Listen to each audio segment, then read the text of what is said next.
Hi, I'm Julie Hedgepeth Williams coming to you from Birmingham, Alabama. We were supposed to all be together in Marshfield, and I'm sorry we're not. We're all in isolation. Wow, what a perfect way to understand the topic I was going to speak about, which was Carrie Ingalls and all her little newspapers on the prairie. There's Carrie and one of her newspapers out in the frontier of South Dakota. Now, think about how isolated we feel right now under quarantine in all our respective homes. I could see my neighbor's house across the street, but I can't really go visit them. I can holler at them from the porch. But imagine if you had no neighbors. You're way out west. There is no one around. Your nearest neighbor is miles away. You are going to feel isolated. One of your great joys then is a newspaper or a magazine from the local town or from back east. Think of how important this would be in reducing your isolation.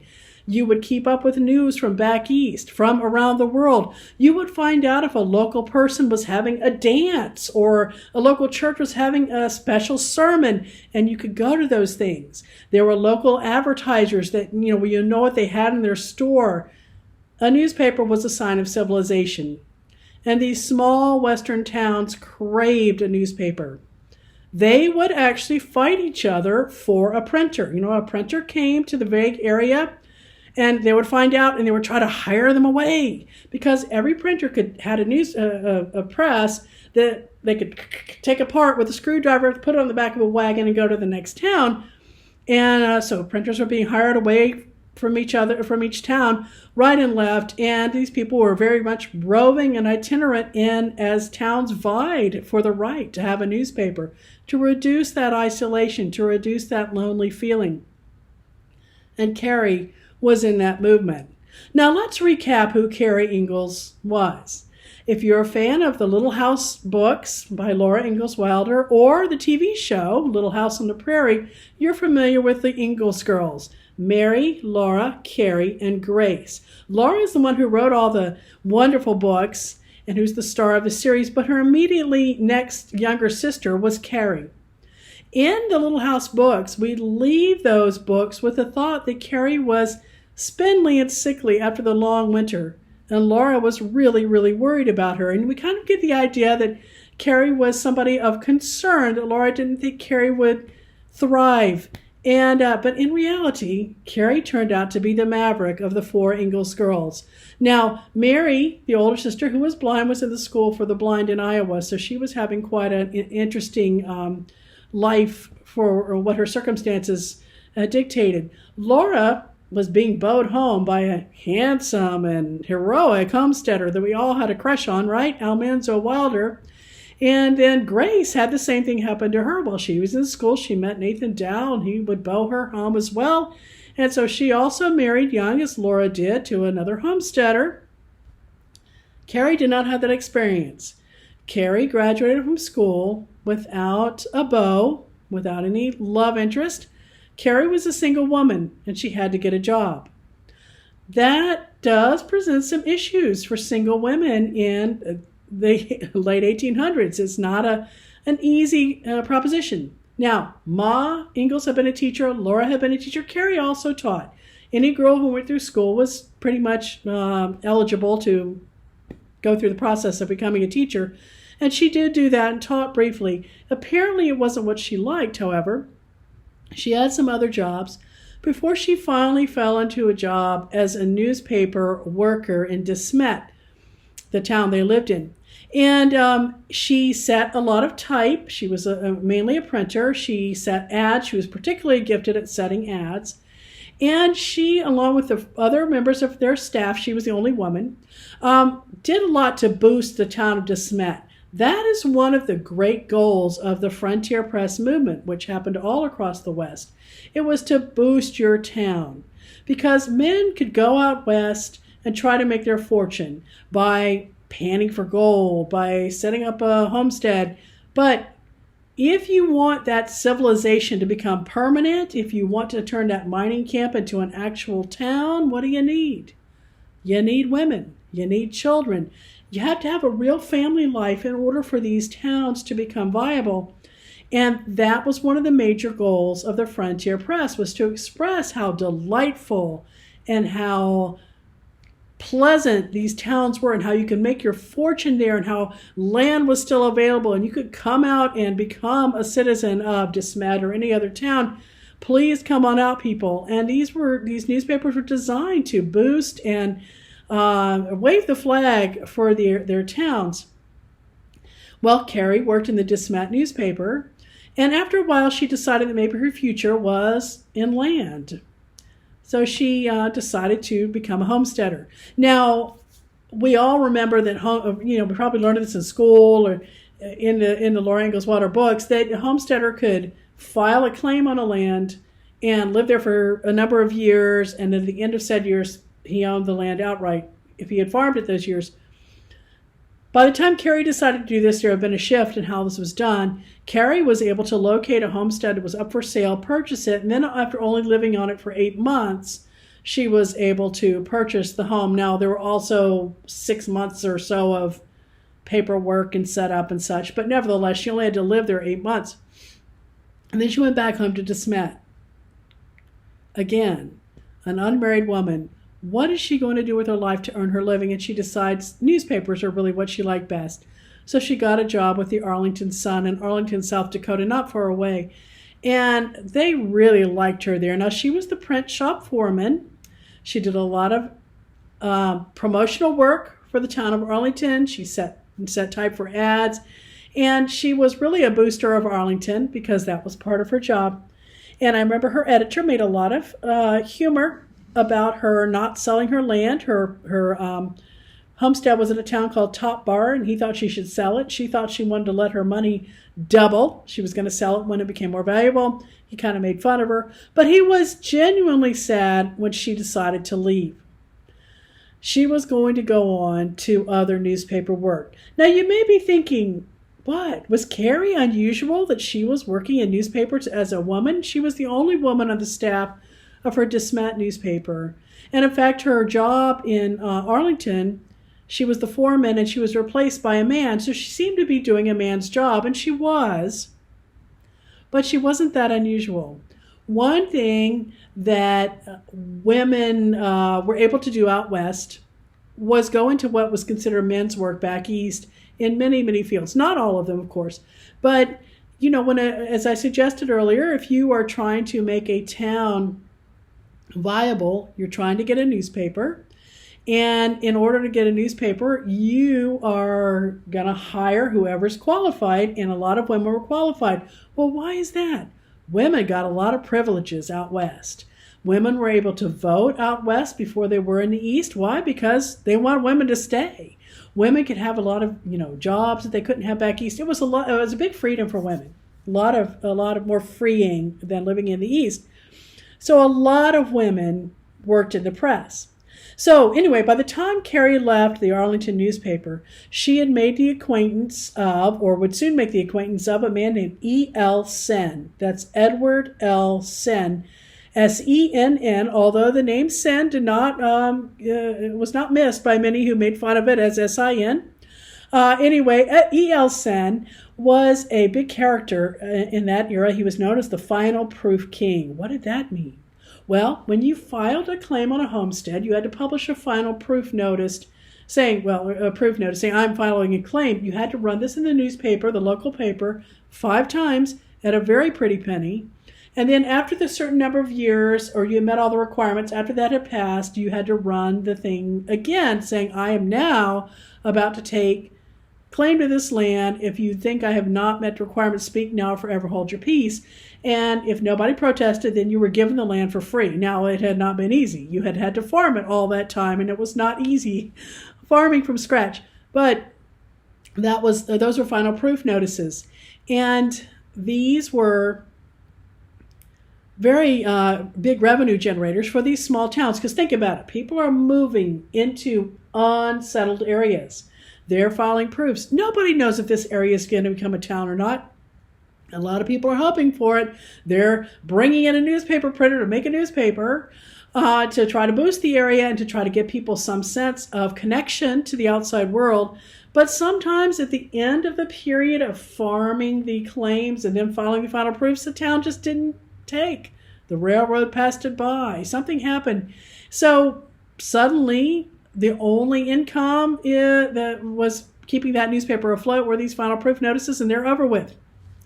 So E.L. Sen would come in and he would pick up these newspapers and combine them, consolidate them, send the staff on to another paper, close newspapers. He would open new ones where a lot of people were filing claims, and he was essentially making money off of these final proof notices.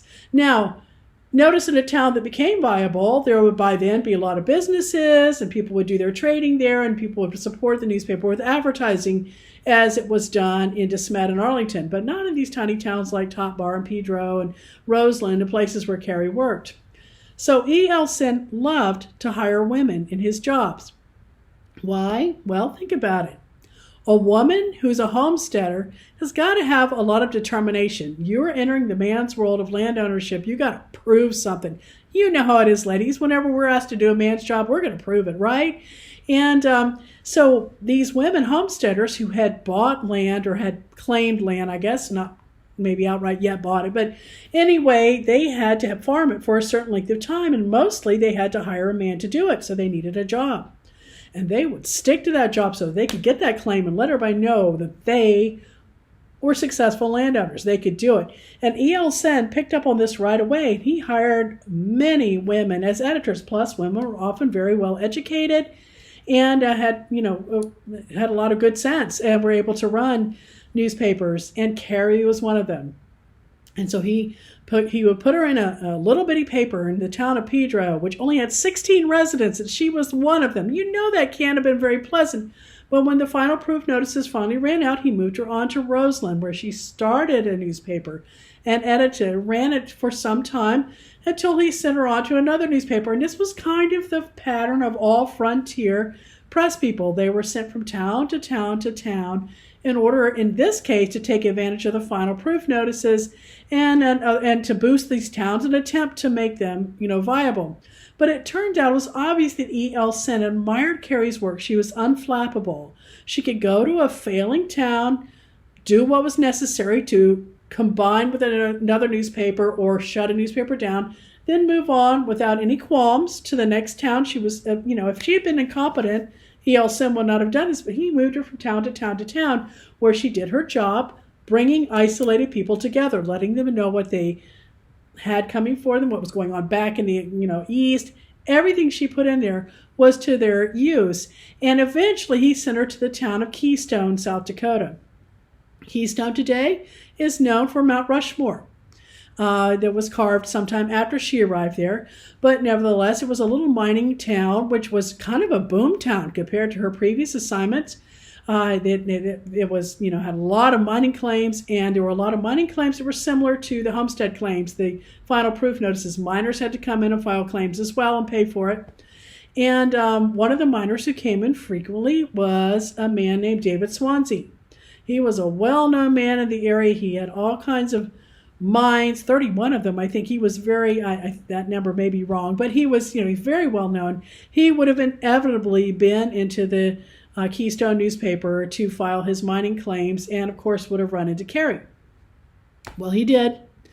Now, he was recently widowed. His wife, Elizabeth, had died in childbirth, and he had two small children that survived her. And of course, we all know that women could do a man's job, but back then, men could not do a woman's job. They were completely clueless. Well, at least he was.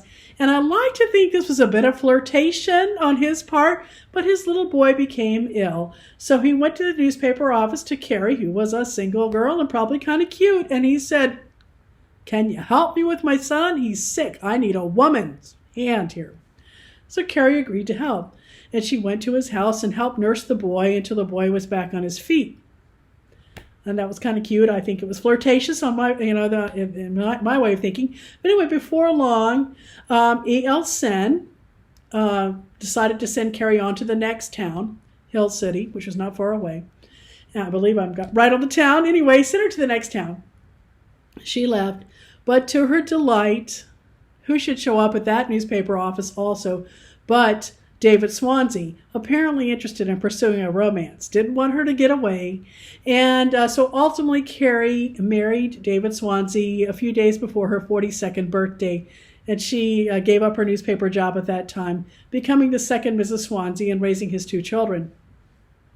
So it all ended happily ever after for Carrie.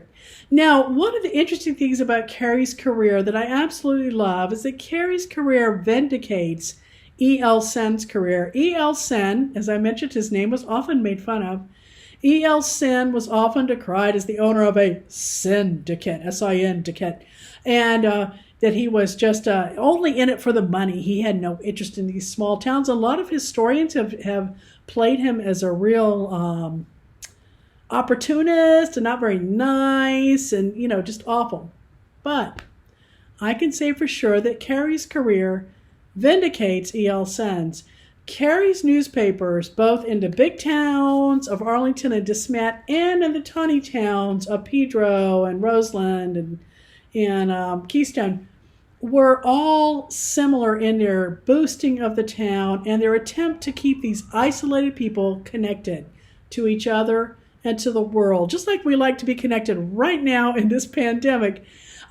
There in Carrie's newspapers, there were stories like, oh, Joe Brown just went through town with a load of lumber because he's building a store at Plainview. So now what do people know?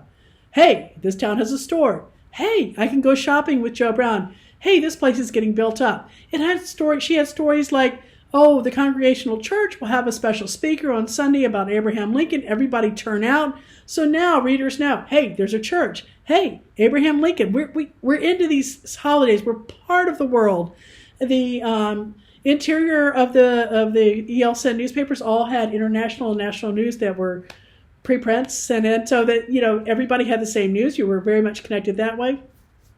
Some of them were quite humorous. So the local stories were humorous, such as we had a great dance at Pedro the other day. We were so glad everybody turned out for the dance. And we were so glad that somebody came and was able to provide music because they had called a dance, but they didn't have a musician. In fact, I saw some stories in there asking, please have a musician come. These were very small towns, but again, they were trying to establish these towns and trying to connect people, both in terms of dancing and music, but also in terms of who had a store. There were warnings of wild wolves in the area. Please keep your children in. Watch out for your cattle. They were really ways to connect. And I can say that the content of the big city newspapers in DeSmet and Arlington, they aren't that big of cities, but they're much bigger than the others. The content was similar. There was all about boosting the local area. These frontier Final Proof newspapers that Carrie worked at were not just about money grabbing. They really were about connecting and making a community. And Carrie devoted her career to that. Now, Carrie is turning 150 years old this year, so I have a special thing here. Happy birthday, Carrie. 150 looks good on you. Now, we were supposed to be celebrating Carrie's birthday at the Cherry Blossom Festival. We aren't going to get to because of the isolation over the coronavirus. And they were going to be celebrating Carrie's birthday in Keystone this year, but that celebration has been put off until July of 2021. Her birthday is early in August, but they celebrate late in July to avoid the Sturgis Motorcycle Rally. Hey, things are going on in South Dakota. Anyway, so please log on to KeystoneHistory.com and you can follow the next year's event in honor of Carrie's birthday, where I hope to speak. And they also, this little booklet that I've written is a fundraiser for that museum. You could help out the museum by going to KeystoneHistory.com and purchasing one, or if you'd like to purchase one from me, I would love to sign a copy and send it to you. You can contact me via the Cherry Blossom Festival page. But anyway, this is something that will help out the museum. These are all to help the Keystone Museum. And I hope you've enjoyed this little vignette of what happened to Carrie Ingalls. If you have questions, I am really, really happy to answer them. Normally, at this time, at Marshfield, I would have called for questions and had 10 minutes of questions, but I guess I can't talk to you directly, but I'm happy to on the Facebook page or wherever this is posted, the website, please, I would be happy to take your questions. Anyway, so I'm Julie Hedgepeth Williams. I really enjoy talking to you about Carrie's newspaper career, and I look forward to seeing you another year in Marshfield or this year on the Cherry Blossom page. Many thanks. Stay connected with your local newspaper. Stay healthy and have a good summer and year. Bye-bye.